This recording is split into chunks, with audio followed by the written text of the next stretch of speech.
Hi guys, welcome back to my YouTube channel. ඉතින් අද video එක මම කරන්න හිතුවේ මම දැන් ටික දවසකට කලින් දාපු Alpha Butane product review එකට ඔයාලා ගොඩක් කට්ටිය අහලා තිබුණා. සෝ ගොඩක් අය කියලා තිබුණා මේ products පාවිච්චි කරාම The Ordinary එකේ හරි වෙනස් brands වල products පාවිච්චි කරාම ඉක්මනින්ම pimples එන්න පටන් ගත්තා. Niacinamide එක use කරා. ඒකෙන් pimples එන්න පටන් ගත්තා. Alpha Butane එකට pimples එන්න පටන් අරගත්තා. මේ වගේ products පාවිච්චි කරලා පස්සේ pimples එනවා. ඒක normal ඇයි එහෙම වෙන්නේ වගේ ප්‍රශ්න තමයි ගොඩාක්ම ඒ ප්‍රොඩක්ට් රිවිව් එකේ කමෙන්ට්ස් විදිහට තිබුණේ. ඉතින් ඒ නිසා මම අද ඒ ගැන ටිකක් කතා කරන්න හිතුවා. මේ විදිහට ප්‍රොඩක්ට් එකක් පාවිච්චි කරන්න ගත්ත ගමන්ම ඇයි මේ විදිහට පිම්පල්ස් එන්නේ? ඒ කියන්නේ මේක අපේ හැමට ගැලපෙන්නේ නැද්ද? නැත්නම් මේක අපේ හැමට ඇලර්ජික්ද? එහෙම නැත්නම් මේක ඇති වෙන්න වෙන මොකක් හරි හේතුවක් තියෙනවද? මේ වගේ දේවල් තමයි අද මම කතා කරන්න හිතාගෙන ඉන්නේ. මේ විදිහට බ්‍රේක්අවුට්ස් ඇති වෙන්නේ හේතුව සහ ඒක වළක්ව ගන්න අපිට කරන්න පුළුවන් දේවල් කීපකුත් මේ වීඩියෝ එකෙන් කතා කරනවා. ඉතින් ඒ නිසා වීඩියෝ කාන්තේ වෙනකම්ම බලන්න. ඉතින් වීඩියෝ එක පටන් ගන්න කලින් මතක් කරන්නම් ඔයාලා තාමත් මගේ channel එක subscribe කරලා නැත්නම් අමතක නොකර මගේ channel එක subscribe කරලා bell icon එක click කරන්න කියලා. ඉතින් අද ප්‍රොඩක්ට් එකක් පාවිච්චි කරපු ගමන්ම මේ විදිහට breakouts එන්න හේතු කීපයක්ම බලපාන්න පුළුවන්. ඉතින් පළවෙනි හේතුව තමයි purging. ඉතින් සමහර කට්ටිය මේ purging කියන්නේ මොකක්ද? මෙහෙම purging කියලා දෙයක් තියනවාද කියන එක ගැන එච්චරම දැනුවත් නැහැ. ඉතින් ඒ නිසා යාළුවා හිතනවා මේ ප්‍රොඩක්ට් එකෙන් මට pimples වැඩි වුණා කියලා. ඉතින් අපි ඉස්සරහට කතා කරමු මේ purging කියන්නේ මොකක්ද? මේක purge වෙනවද? එහෙම නැත්නම් මේ pimples ඇවිල්ලා අපේ මූණට මේක ගැලපෙන්නේ නැති වෙනවද කියන එක තෝරගන්නේ කොහොමද කියලා කතා කරමු. ඒ වගේම තමයි මේ විදිහට මූණේ breakouts එන්න බලපාන දෙවෙනි කාරණාව තමයි මේ ප්‍රොඩක්ට් එක ඔයාලට ඇලර්ජික් වෙන්න පුළුවන්. මේ ප්‍රොඩක්ට් එකෙන් ඔයාලට ඇලර්ජික් රියැක්ෂන්ස් ඇවිල්ලා පෙන්නනවා වෙන්න පුළුවන්. තුන්වෙනි කාරණාව තමයි මේක ඔයාගේ ස්කින් කෙයාර් රුටීන් එකේ අනිත් ප්‍රොඩක්ට්ස් එක්ක රියැක්ට් කරනවා වෙන්න පුළුවන්. ඒ කියන්නේ ඔයා පාවිච්චි කරන අනිත් ප්‍රොඩක්ට් එකක් එක්ක මේක මැච් වෙන්නේ නැහැ. ඒ නිසා ඒ ප්‍රොඩක්ට්ස් එක්ක රියැක්ට් කරලා ඔයාගේ හැම බ්‍රේක්අවුට් වෙන්න පටන් අරගෙන තියෙනවා වෙන්න පුළුවන්. ඉතින් මේ කාරණා තුන ගැන තමයි අපි කතා කරන්නේ. ඉතින් පළවෙනි එක තමයි purging. ඉතින් අපි බලමු මොකද්ද මේ purging කියන්නේ කියලා. ඉතින් purging කියන්නේ pimples එනවා කියන එක නෙවෙයි. ගොඩක් කටේ දන්නා මේ active ingredients කියලා જાතියක් තියෙනවා. Ordinary brand එකේ peeling solution කියන ප්‍රොඩක්ට් එක, ඊට පස්සේ glycolic එක, salicylic acid මේ වගේ ප්‍රොඩක්ට්ස් පාවිච්චි කරන කට්ටිය ඉන්නවා. ඉතින් මේ වගේ කට්ටිය සහ ඒ වගේම තමයි niacinamide, ඒ වගේම alpha butane වගේ ප්‍රොඩක්ට්ස් පාවිච්චි කරන retinol ප්‍රොඩක්ට්ස් පාවිච්චි කරන කට්ටිය මේ ප්‍රොඩක්ට් එක ගාපු ගාම pimples එන තත්ත්වය experience කරලා තියෙනවා. ඉතින් මේ හැම ප්‍රොඩක්ට් එකක්ම අපි apply කරන අපේ මූණේ හරි මේ ඇඟේ තියෙන මතු පිට හැමතැන අපි apply කරන එකට අපි හැමෝම දන්නා අපේ හැමේ ගොඩාක් layers තියෙනවා පල්ලෙහාට. ඒ වගේම තමයි අපේ මේ හැමේ පුංචි hair follicles රෝම කූප තියෙනවා. ඉතින් මේ පුංචි hair follicles අපේ හැමේ යටම ස්තරවලට වෙනකම්ම යනවා. ඒ වගේම තමයි උඩට මේක එන්නේ. ඒ වගේම තමයි අපේ හැමේ එක එක જાතියේ bacterias, yeast, ඒ වගේම mites වගේ පුංචි ජීවීන් එහෙම නැත්නම් ඒ වගේ පුංචි bacterias වගේ දේවල් අපි හැමෝගෙම හැමේ ජීවත් වෙන ඒක අපි පිළිසුදු නොකරන නිසා නෙවෙයි අපි හැමෝගෙම හැමේ ඒ වගේ දේවල් තියෙනවා. ඉතින් මේ විදිහට acne එන්න බලපාන බැක්ටීරියා වර්ග අපේ රෝම කූපවලත් ඉන්නවා. ඒ වගේම තමයි මේ රෝම කූපවල oil glands තියෙනවා. ඒ කියන්නේ අපේ හැමේ තියෙනවානේ sebum oil. මේ oil glands වලින් තමයි මේ බැක්ටීරියාස් එයාලට අවශ්‍ය පෝෂණය ලබා ගන්න. මම කලින් කිව්වනේ මේ purging කියන තත්ත්වය ඇති වෙන්නේ ගොඩක් වෙලාවට active ingredients එහෙම නැත්නම් මේ niacinamide වගේ ඒ වගේ products පාවිච්චි කරනකොට කියලා. ඉතින් මේ විදිහට active ingredients පාවිච්චි කරන එකෙන් සිද්ධ වෙන්නේ අපේ හැමේ තියෙන අපේ හැම exfoliate කරනවා. ඒ කියන්නේ අපේ හැමේ උඩම ස්තරයේ තියෙන cells ඔක්කොම renew කරනවා. dead skin අයින් කරලා cells renew කරනවා. මේ මතු පිට ස්තරයෙන් ඒ වගේ වෙනමත් එක්කම පල්ලෙහා ස්තරවල තියෙන දේවලුත් ඒ විදිහටම renew වෙනවා. ඒවා ආපහු reorganize වෙනවා. ඉතින් ඒ විදිහට අපේ මේ විදිහට active ingredient එකක් අපේ හැමට දානකොට අපේ හැමට apply කරනකොට මේ හැමේ ස්තර ඉක්මනට renew වෙවි උඩට එනවා. එතකොට අර යට තියෙන බැක්ටීරියාස් ඔක්කොම එයාලට chance එකක් හම්බ වෙනවා උඩට අපේ හැමේ එන්න. ඉතින් එතකොට ඇත්තට මේ සිද්ධ වෙන්නේ ඒ ප්‍රොඩක්ට් එක නිසා අපේ හැමේ තිබුණු නැති pimples එනවා කියන එක නෙවෙයි. අර අපේ හැමේ තිබුණු බැක්ටීරියාස් මේ දේවල් වලින් එන්න තිබිච්ච pimples කොහොමත් අරකින් ටිකක් ඉක්මනින් වේගයෙන් උඩට එන්න බලනවා. සාමාන්‍යයෙන් වැඩුණු වැඩිහිටියෙක්ගේ මේ විදිහට cells renew වෙන්න දවස් 28ක් වගේ කාලයක් යනවා. ඊළඟට අපි මේ වගේ product එකක් exfoliating product එකක් පාවිච්චි කරනකොට මේ renew වෙන්න යන කාලය අඩුයි. සාමාන්‍ය දවස් 14ක සැරයක් විතර මේ විදිහට cells renew වෙනවා. මොකද මේ exfoliate එකක් අපි පාවිච්චි කරන්නේම අපේ මැල්ම සෛල ඉවත් කරන්න ඉතින් මේ විදිහට ප්‍රොඩක්ට් එකක් පාවිච්චි කරන එකෙන් අපේ සෙල්ස් රිනිව් වෙන එක ඉක්මන් වෙනවත් එක්කම අර යට තියෙන අපේ හැමේ යට ස්තරවල තියෙන බැක්ටීරියාස් උඩට එනවා. ඒත් එක්කම ඒවා එළියට පිම්පල්ස් විදිහට එන්න බලනවා. ඉතින් ඒක නිසා තමයි ඇත්තටම අපේ හැමේ අලුත් ප්‍රොඩක්ට් එකක්, ඇක්ටිව් ප්‍රොඩක්ට් එකක්, ඇක්ටිව් ඉන්ග්‍රීඩියන්ට්ස් තියෙන ප්‍රොඩක්ට් එකක් පාවිච්චි කරාම එළියට පිම්පල්ස් එන්න පටන් අරගන්නවා. ඒක සමහර කෙනෙකුට මේ ප්‍රොඩක්ට් එක ගැලපෙන්නේ නැති නිසා ඇත්තටම පිම්පල්ස් එනවා වෙන්න පුළුවන්. සමහර කෙනෙකුට පර්ජින් නිසා එන බ්‍රේක්අවුට්ස් වෙන්න පුළුවන් මේ පෙන්නන්නේ. ඉතින් එතකොට අපි කොහොමද මේ පිම්පල්ස් වෙනමයි අපේ පර්ජින් වෙනකොට එන බ්‍රේක්අවුට්ස් වෙනමයි අඳුරගන්නේ. අපි හැමෝටම සාමාන්‍යයෙන් පිම්පල්ස් එන ටයිම් තියෙනවනේ මොනේ. ඉඳලා හිටලා ඔය එකක් දෙකක් සාමාන්‍යයෙන් නුහුරු තැනක ආවත් මොනේ සාමාන්‍යයෙන් වැඩිපුරම පිම්පල්ස් දැන් මගේ පර්සනලි මගේ වැඩිපුර පිම්පල්ස් එන්නේ චීක් ඒරියා එකේ ඒ වගේම නිකටේ. මොන හරි ප්‍රොඩක්ට් එකක් ඔයාට ගැලපෙන්නේ නැති නිසා ඒකෙන් ඔයාලට පිම්පල්ස් එනවා නම් ඒ පිම්පල්ස් ගොඩක් වෙලාවට අපිට මොහොනේ පිම්පල්ස් එන හුරු තැන් වල නෙවෙයි එන්නේ. සාමාන්‍ය පිම්පල්ස් එන අඩු තැන් වල තමයි මේ පිම්පල්ස් වැඩිපුර එන්නේ.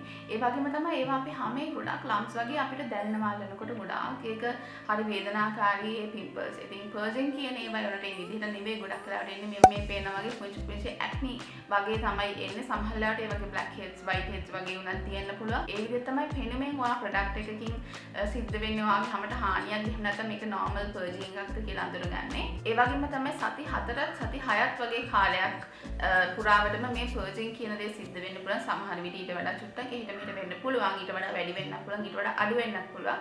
සාමාන්‍යයෙන් රිසර්චර්ස් වලට අනුව පර්ජින් කියන එක මේ process එක තියෙන්නේ සති 4ත් 6ත් වගේ කාලයක්. ඊට එහා ගිහිල්ලා ගොඩාක් මාස 3-4 මේක මේ ප්‍රොඩක්ට් එක නිසා ඔයාගේ හැම දිගටම බ්‍රේක්අවුට්ස් එනවා, දිගටම පිම්පල්ස් එනවා නම් සමහරට ඒක පර්ජින් නෙවෙයි. ඒක ඔයාගේ හැමට ගැලපෙන්නේ නැහැ. ඒ නිසා ඔයාගේ හැමේ පිම්පල්ස් එනවා වෙන්න පුළුවන්. ඒ විදිහට තමයි ඔයාට ඔයාගේ හැමේ ඉන්නේ පිම්පල්ස් එහෙම නැත්නම් පර්ජින් නිසා එන බ්‍රේක්අවුට්ස් කියලා හොයාගන්න පුළුවන් වෙන්නේ. ඉතින් මේ දෙක ගැන හොඳ අයිඩියා එකක් තියෙන එකත් ඒ වගේම මේ දෙක වෙන් කරලා අඳුරගන්න පුළුවන් වීමත් ගොඩාක් වැදගත් වෙන්නේ. සමහරවිට අපි ලොකු ගණන් දීලා හොඳ ප්‍රොඩක්ට්ස් අරගන්නවා. පිම්පල්ස් කියලා මේ පර්ජින් වලට ඇවිල්ලා ඒ ප්‍රොඩක්ට්ස් ඉක්මනින් අයින් කරනවා. සමහරවිට දවස් 3-4න් පර්ජ් වෙන්න පටන් ගත්තට පස්සේ ටක් ගාලා අයින් කරනවා. සමහරවිට පර්ජින් ඉවර වෙලා ඒ ප්‍රොඩක්ට් එකෙන් ඔයාගේ හැමට හොඳ දෙයක් වෙන්න තියෙන්නත් තිබුණා. ඒත් අපි දන්නේ නැතුව පර්ජින් කියලා දෙයක් තියෙනවා. මේ වෙන්නේ පර්ජින් කියලා දන්නේ නැතුව ඒ ප්‍රොඩක්ට්ස් අයින් කරපෙකින් අපිට ඒ ප්‍රොඩක්ට් එකෙන් ගන්න තිබුණු බෙනිෆිට් එක ගන්න බැරි වෙලා යන්න පුළුවන්. ඒ නිසා මම හිතනවා මේ පර්ජින් කියන දේ නොදන්න කෙනෙක් ඔයා නොදන්න කෙනෙක් නම් ඒක ගැන දැනගත්ත එක ඔයාට වටී කියලා. ඉතින් දැන් අපි බලමු දෙවෙනි කාරණාව. ඒ තමයි මම කලින් කිව්වා සමහරවිට මේ ප්‍රොඩක්ට්ස් ඔයාට ඇලර්ජික් නිසා මේ වගේ පිම්පල්ස් එළියට එනවා වෙන්න පුළුවන්. ඉතින් සමහර ප්‍රොඩක්ට්ස් අපේ හැමට ඇප්ලයි කරලා විනාඩියක් වගේ ඇතුළත ඒකේ රියැක්ෂන්ස් පෙන්වන්න ගන්නවා. හැම බර්න් වෙන්න පටන් ගන්නවා, කසන්න පටන් ගන්නවා. මේ වගේ රියැක්ෂන්ස් එන්න පටන් ගන්නවා. ඒ වගේම තමයි සමහර ප්‍රොඩක්ට්ස් දවස් 3-4 ගියාට පස්සේ තමයි මේ වගේ රියැක්ෂන් එකක් එළියට එන්න පටන් අරගන්නේ. ඉතින් මේ විදිහට ප්‍රොඩක්ට් එකක් වගේ හැමට ඇලර්ජික් නොවි මේ වගේ හැම ඩැමේජ් කරගන්නේ නැතුව ඉන්න ඔයාලට කරන්න පුළුවන් දෙයක් තමයි පැච් ටෙස්ට් කරන එක. විශේෂයෙන්ම අර මම කලින් කිව්වා ඇක්ටිව් ඉන්ග්‍රීඩියන්ට්ස් පාවිච්චි කරනවා නම් නයිසිනමයිඩ්, ඇල්ෆා බියුටින් වගේ හරි විටමින් C වගේ දෙයක් උනත් වගේ හැමට ඇප්ලයි කරනවා නම් අනිවාර්යෙන් පැච් ටෙස්ට් එකක් කරන එක මං කියන්නේ මොන විදිහේ ප්‍රොඩක්ට් එකක් පාවිච්චි කරලා අනිවාර්යයෙන්ම පැච් ටෙස්ට් එකක් කරන්න අඩුමතරම දවස් 3ක්වත් එකකින් මං හිතනවා ඔයාලා පැච් ටෙස්ට් කරන විදිහ දන්නවා කියලා. එහෙම නැත්නම් ඔයාලට දැනගන්න කැමති නම් ඔයාලට මේ පෙන්න link එකකින් හරි එහෙම නැත්නම් පල්ලා description box එකේ මම පැච් ටෙස්ට් කරන විදිහ කරපු වීඩියෝ එක මම දාන්නම් පල්ලෙහෙන්. ඉතින් පැච් ටෙස්ට් එකක් කරන එක ගොඩාක් වැදගත්. මෙන්න මේ විදිහට ප්‍රොඩක්ට් එකක් ඔයාගේ හැම ඩැමේජ් කරන්න කලින් මේක බලක්ව ගන්න. තුන්වෙනි කාරණාව ගැන කතා කරොත් ඒක තමයි ඔයාගේ ස්කින් කෙයාර් රුටීන් එකේ තියෙන අනිත් ප්‍රොඩක්ට්ස් එක්ක ඔයාගේ මේ ප්‍රොඩක්ට් එක ඔයා අලුතෙන් ඇඩ් කරපු ප්‍රොඩක්ට් එක රියැක්ට් කරනවා වෙන්න පුළුවන්. එක්සැම්පල් එකක් විදිහට නයිසිනමයිඩ් සහ විටමින් C ඔයා එක ස්කින් කෙයාර් රුටීන් එකකදී පාවිච්චි කරොත් ඔයාගේ හැමේ රියැක්ෂන්ස් ඇති වෙන්න පුළුවන්. මේක හැමෝටම මේ විදිහ වෙන්නේ නැහැ. සමහර අයට රියැක්ෂන්ස් එන්න පුළුවන් ඔයාගේ ස්කින් එකේ කන්ඩිෂන් එක අනුව. ඉතින් ඒ නිසා තමයි මම කලින් කිව්ව පැච් ටෙස්ට් කරනවා කියන එක ගොඩාක් වැදගත් වෙන්නේ. ඒකත් ඔයාට පැච් ටෙස්ට් එක ඒ ප්‍රොඩක්ට් එක ඔයා නයිසිනමයිඩ් වලින් පාවිච්චි කරා නම් ඔයා දවසක් දෙකක් නයිසිනමයිඩ් ඇප්ලයි කරලා ඒක ඔයාගේ හැමට ගැලපෙනවද කියලා බලන්න පුළුවන්. ඒත් එක්කම ඔයා තව එක දවසක් වැඩිපුර අරගෙන නයිසිනමයිඩ් සහ විටමින් C එකට ඇප්ලයි කරලා ඔයාට බලන්න පුළුවන් මේක ඔයාගේ හැමට රියැක්ට් කරනවාද කියලා. ඉතින් ඒ විදිහට රියැක්ෂන් එකක් එන්නේ නැත්නම් දවස් දෙකක් කියලා ඔයාට මේ ප්‍රොඩක්ට්ස් දෙක එකට යූස් කරන්න පටන් ගන්න පුළුවන්කම ඇති වෙන්න පුළුවන්. ඒත් මේ හැමදේම දැනගන්න නම් ඔයා මේ ප්‍රොඩක්ට් එක පාවිච්චි කරන කලින් මේ විදිහට පැච් ටෙස්ට් එකක් කරන එක තමයි වැදගත්ම වෙන්නේ. ඉතින් මේ විදිහට සමහර ප්‍රොඩක්ට්ස් තියෙනවා ඒවා එකට රියැක්ට් කරනවා. ඒවා එකට ඇප්ලයි කරලා තියන්න බෑ.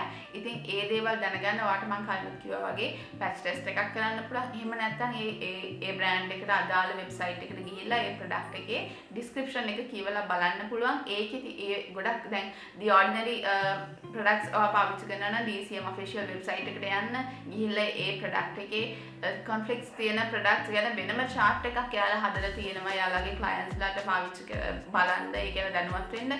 ඉතින් ඒ විදිහට ගිහිල්ලා බලන්න ඒ ප්‍රොඩක්ට් එක මොන ප්‍රොඩක්ට්ස් එක්කද රියැක්ට් කරන්නේ, ඒ ප්‍රොඩක්ට්ස් මොන හරි ඔයාගේ ස්කින් කෙයාර් රූටින් එකේ තියෙනවද, එහෙමනම් ඔයාට එකක් උදේට එකක් රැට වගේ වෙන් කරලා පාවිච්චි කරන්න පුළුවන්. ඒ විදිහට ඔයාගේ ස්කින් කෙයාර් රූටින් එක ඔයාට ඕගනයිස් කරගන්න පුළුවන්.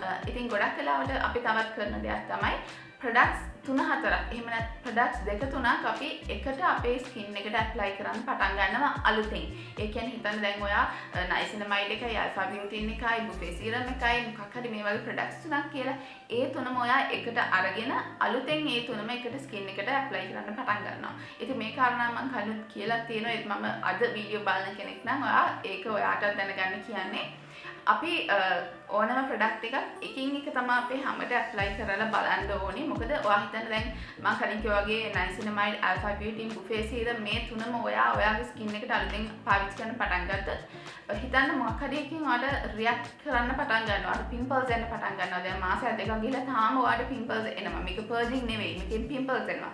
ඒත් ඔයාට හොයාගන්න බැහැනේ මේ මොන ප්‍රොඩක්ට් එකකින්ද ඔයාට පිම්පල්ස් එන්නේ කියලා. මොකද ඔයා ප්‍රොඩක්ට්ස් තුනක්ම already ඔයාගේ හැමට ඇප්ලයි කරන්න පටන් අරගෙන ඔයාට හොයාගන්න බෑ මේ මොන ප්‍රොඩක්ට් එකකින්ද මේ රියැක්ෂන් එක එන්නේ කියලා. ඉතින් ඒකට කරන්න පුළුවන් හොඳම දේ තමයි ප්‍රොඩක්ට් එකක් හිතන්න නයිසිනමයිඩ් කියලා. ඔයා නයිසිනමයිඩ් එක මුලින් හැමට ඇප්ලයි කරලා සති දෙකක් විතර ඒක තනියම ඇප්ලයි කරන්න. අර ප්‍රොඩක්ට්ස් දෙක තිබුණාවේ ඔයා මේක ඉස්සෙල්ලාම ඇප්ලයි කරලා බලන්න. සති දෙකක් වගේ කාලයක් ඇතුළත ඔයාට එහෙම පර්ජින් වලට අමතරව බෑඩ් රියැක්ෂන් එකක් නැත්නම් ඔයාට පුළුවන් ඒකට ඇල්ෆා බියුටින් එක දෙවෙනියට ඇප්ලයි කරලා බලන්න. මේ දෙක ඔයා හැමති අනුපිළිවෙලට හදාගන්න පුළුවන්. මම අද උදාහරණයක් විදිහට කියන්නේ.